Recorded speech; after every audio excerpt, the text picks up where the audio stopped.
चैत में दाहनी चल रहा है थ्रेसर से भूसा निकल रहा है, थ्रेसर से भूसा निकल रहा है। SK Music Recording Studio, Saharsa. क्यों मिस कॉल मार के सताती हो, हमारा दिमाग में टेंशन बढ़ाती हो। क्यों मिस कॉल मार के सताती हो, हमारा दिमाग में टेंशन बढ़ाती हो। एगो बात मेरा मान नहीं कर परेशान, एगो बात मेरा मान नहीं कर परेशान, तो फिर गुस्सा क्यों उठ रहा हो?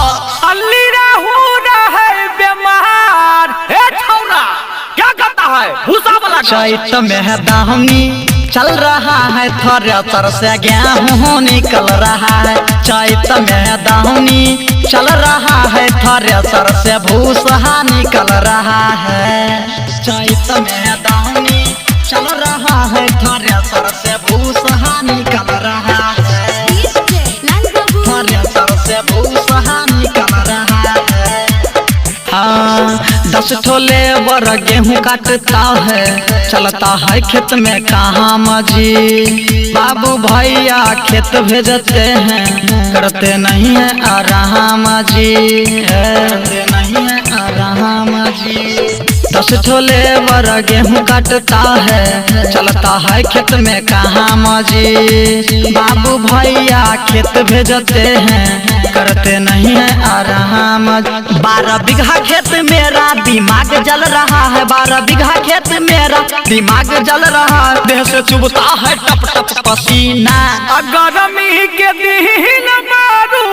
अरे माथा पगला दिया, क्या से क्या कहता है भूसा लगा। चैत में दाहनी चल रहा है थ्रेसर से गेहूं निकल रहा है। चैत में दाहनी चल रहा है थ्रेसर से गेहूं निकल रहा है। अरे देखो तो कितना मजा आता है गाना सुनने में, है भूसा वाला, यही गाना का भूसा वाला। देखो पब्लिक सब कितना खुश है। थ्रेसर से भूसा निकल रहा है। SK Music Recording Studio, Saharsa.